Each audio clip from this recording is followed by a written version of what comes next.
Hi, Recap Corner here.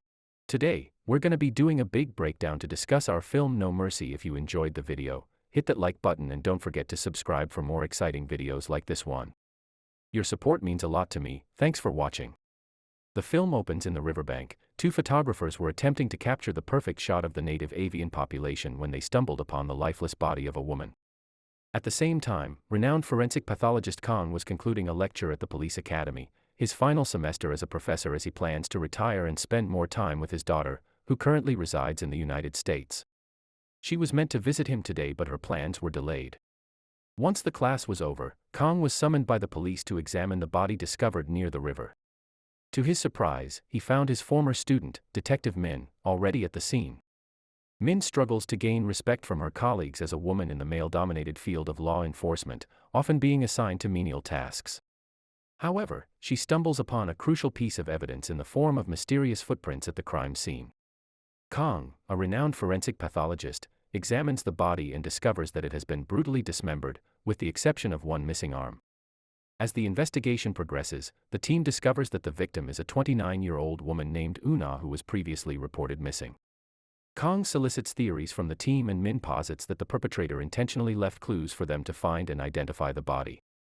Detective Yun dismisses Min's findings, stating that she's often relegated to minor tasks and not taken seriously by her peers because of her gender.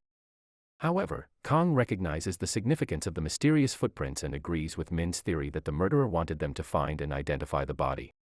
During the autopsy, Kong remains focused and methodical in his examination, while Min struggles to handle the graphic nature of the evidence.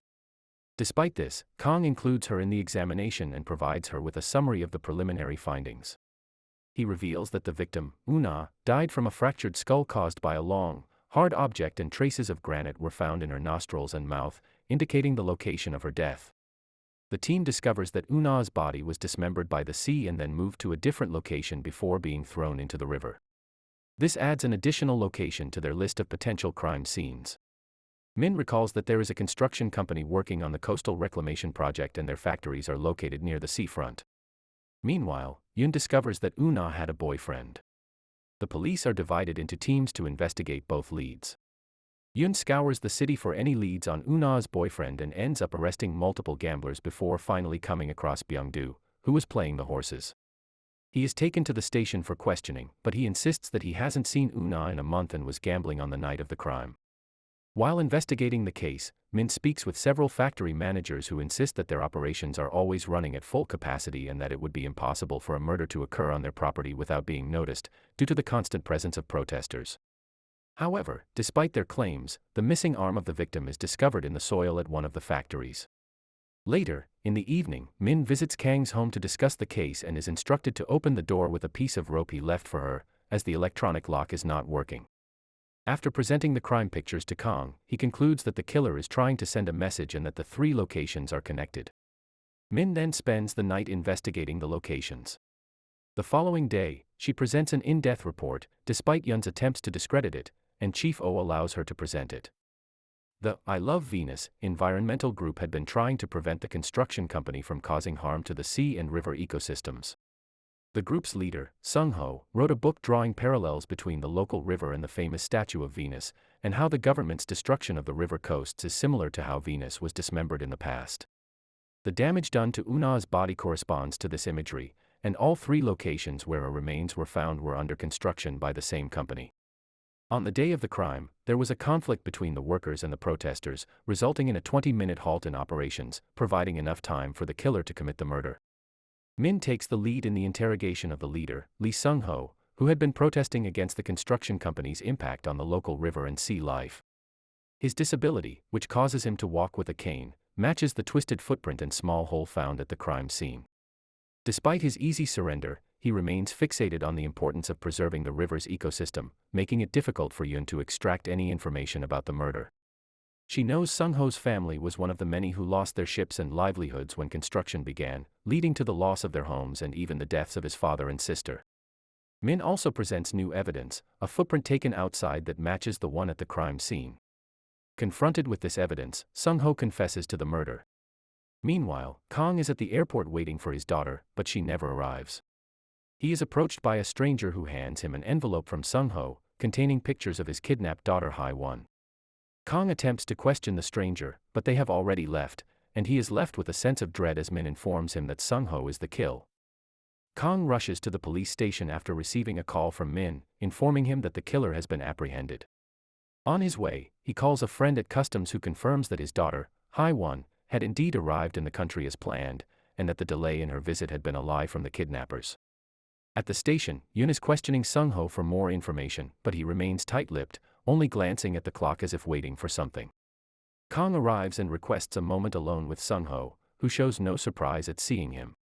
His deal is straightforward: Kang has 3 days to establish his innocence, or his daughter will suffer. Kang goes to the lab in an effort to examine what proof has been discovered thus far in order to assist Hai-1. The analyst displays the blood-spattered saw to him, but the DNA test hasn't been conducted yet. On his way out, Kang picks up a scalpel and uses it on his dog before returning home to ask for a psychiatric assessment of the suspect in order to put off the inquiry. With the analyst temporarily out of the lab, Kang takes advantage of the opportunity to swap the evidence, cleaning the saw and covering it with dog blood. Min arrives to collect the test results and finds the analyst in the office. Kang then appears and urges the analyst to finish his work before discussing the case with Min, emphasizing that Sung-ho's physical limitations would make it impossible for him to commit the murder and that the evidence is inconclusive. He suggests they wait for the official report before requesting an arrest warrant. Kang then asks a cop friend for a favor and visits Sung-ho in prison, wanting proof that his daughter is alive. Sung-ho takes Kang's phone and dials a number, which enrages Kang when he realizes Sung-ho is only pretending to talk to someone. Kang starts beating up Sung-ho, only to have his phone ring. It's Hai-1, who asks her father for help before the call is cut off. Kang then asks Sung-ho to show him where the murder weapon is, but he refuses and instead asks Kang to consider why he killed the girl. Kang takes a bold step and breaks into the victim's home, where he finds a business card and contacts a friend of the victim, Ari. She is unable to recognize Sung-ho and reveals that there were no significant men in the victim's life except for Byung-do, who was just a nuisance and not a partner. The following morning, Min receives the results of the analysis from the analyst and is taken aback to discover that the blood found on the saw was from a dog, not a human. Later at the station, Chief O expresses his disappointment with the team's failure to find the murder weapon and assigns Min to handle the paperwork. Kang, on the other hand, sets out to track down Byung-do, pretending to be sick when Min calls to inquire about the autopsy report. As he searches for Byung-do, Kang realizes the importance of finding the murder weapon and shifts his focus to that task. As Kang speeds to Sung-ho's house, he discovers a photo of him with Park, the mysterious man from the airport. Just as he's about to investigate further, the police arrive and Kang is forced to flee, dropping a scalpel in the process. The police find the scalpel and a bloody crowbar, which they assume to be the murder weapon. Meanwhile, Min goes to Kang's house to check on him. She gets inside by pulling the rope because he won't answer the doorbell and finds the dog, who has a bandage around its blood-covered leg. Min takes the dog to the vet, who diagnoses it as a cut from a particularly sharp knife, possibly a scalpel. The wound's location indicates that it was created on purpose. Returning to Kang, he goes to the local police station to send the picture to a police friend. Gets inside by pulling the rope because he won't answer the doorbell and finds the dog, who has a bandage around its blood-covered leg. Min takes the dog to the vet, who diagnoses it as a cut from a particularly sharp knife, possibly a scalpel. The wound's location indicates that it was created on purpose. Returning to Kang, he goes to the local police station to send the picture to a police friend. But a cop there recognizes the boys and provides him with the information he requires. Mr. Lee adopted Park as an orphan, and he and Sung-ho grew up as brothers. Park and Sung's sister Ho Soo-jin were dating, but they moved out of town after she died. Kang visits the Lee's abandoned childhood home by the river, and while the majority of it is empty, breaking into a locked room leads to a shocking discovery. The walls are covered with photos of Una and Hai-1, as well as old news articles about a student who was attacked by 3 wealthy boys, but these boys were found to be innocent. Kang encounters Park at the abandoned home and chases after him, but gets hit by a car during the pursuit. By the time he catches up to Park, he's too injured to put up a fight. Park overpowers him and reminds Kang to stick to the rules before rendering him unconscious. Upon waking, Kang returns to the station, reflecting on the night his daughter fell ill, and vents his frustration by punching a mirror. Meanwhile, Kang pays a visit to Sung-ho and confesses that he has finally remembered who he is. Sung's sister Ho Soo-jin was the abused girl in the newspaper articles, and Kang's testimony about the autopsy report had helped the criminals escape. He explains that he was only doing his job at the time, and that now that the cops have the murder weapon, Kang is powerless to help Sung-ho. Sung-ho, on the other hand, refuses to break the agreement and tells him to find a way. Meanwhile, the detectives determine that the crowbar is not the murder weapon because the blood on it does not match Un and the thickness does not match the wound. After his visit with Sung-ho, Kang runs into Min. She attempts to arrest him for manipulating evidence, but Kang explains that his daughter is in danger and provides no further information. Min decides to investigate Kang and discovers his past connection to Soo-jin's case. Not only was Kang in charge of the autopsy, but Una was also a witness. Min attempts to speak with Sung-ho about it, but he only advises her not to trust Kang before giving her his cane, claiming it is the true murder weapon. Meanwhile, Kang locates Byung-do again and enlists the help of Ari to devise a plan. Ari invites Byung-do to join her for a drink at a bar and then leads him to a nearby hotel room, where the two spend some time together. Kang collects the glass Byung-do used and Ari hands him his seed before accepting her payment, all in an effort to exact revenge for Una. Suddenly, Min appears, having been alerted to Kang's whereabouts by a call from Park. Park shows up at the lab and knocks Min unconscious, giving Kang enough time to complete his plan. While Min is taken to a hospital, Kang goes back to the lab and fabricates a report which implicates Byung-do as the killer. He plants Byung-do's fingerprint and seed inside the corpse, thereby making his report appear authentic. Recalling the trial of Soo-jin's case, Mr. Lee was filled with anguish when Una testified that she witnessed Soo-jin having a good time with the boys, defaming her reputation. Consequently, Mr. Lee cried out in the middle of the trial.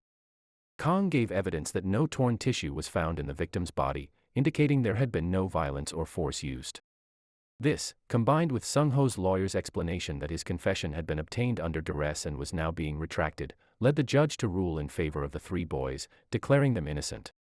Moreover, the cane found at the scene did not have any blood on it, and the presence of Sung-ho's footprints in the area could be attributed to the fact that he lived nearby and could not be used as evidence of his guilt.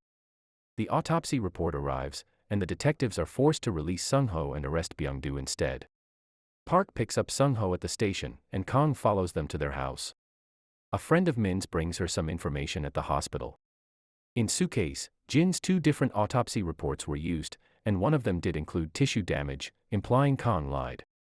It wouldn't be surprising if the boys' wealthy parents paid off the witnesses because the entire case was a shambles. Speaking of the boys, they're all dead now, and Min suspects Kang is next by adding Una to the list. She leaves the hospital to look for Kang and requests that a unit be dispatched to Sung-ho's house. When she looks at the picture again while waiting at the lights, she recalls the abandoned childhood home by the river and decides to visit it instead. Kang arrives at Sung-ho's house to apologize for Soo-jin and to find out where his daughter is. Sung-ho rejects the apology and hits him for tarnishing his sister's name, prompting Kang to recall what else happened that day. Hae-won had a rare illness that required her to travel to the United States for treatment. Kang accepted a bribe from the boy's parents to change his testimony in order to pay for it. With rage in his heart, Kang storms into Sung-ho's cell and demands to know the whereabouts of his daughter. Sung-ho coldly explains that his sister's reputation had been ruined and his family had been shunned by the community, fueling his hatred. Kang pleads for mercy for his daughter, but Sung-ho declares it is too late. In a fit of anger, Kang violently assaults Sung-ho until he reveals the location of Hae-won. Kang races towards the location where his daughter is being held captive, dodging patrol cars and pushing his car to the limit. When he arrives, he is met by Min, who has just taken down Park in self-defense. She leads him to the horrifying scene that Sung-ho had planned for him, leaving Kang to confront the aftermath of his past actions. When the professor arrives at the river house, Min warns him not to enter, but he ignores her and searches the rooms for his daughter. Hae-won is discovered lying down on a pile of rose petals, but when Kang tries to pick her up, she discovers that her body has vanished, leaving only her head and limbs. It turns out she's been dead the whole time, and the messages he's been hearing were recorded before she was killed. Kang is overcome with despair after discovering that his daughter's body had been used to replace Una's. This leads to a confrontation between him and Sung-ho, during which Kang angrily grabs Min's gun and shoots Sung-ho, stating that this is what he wanted. His anger quickly turns to regret and he turns the gun on himself. With Kang's death, he is unable to forgive himself for what he has done, leaving him no other choice but to take his own life.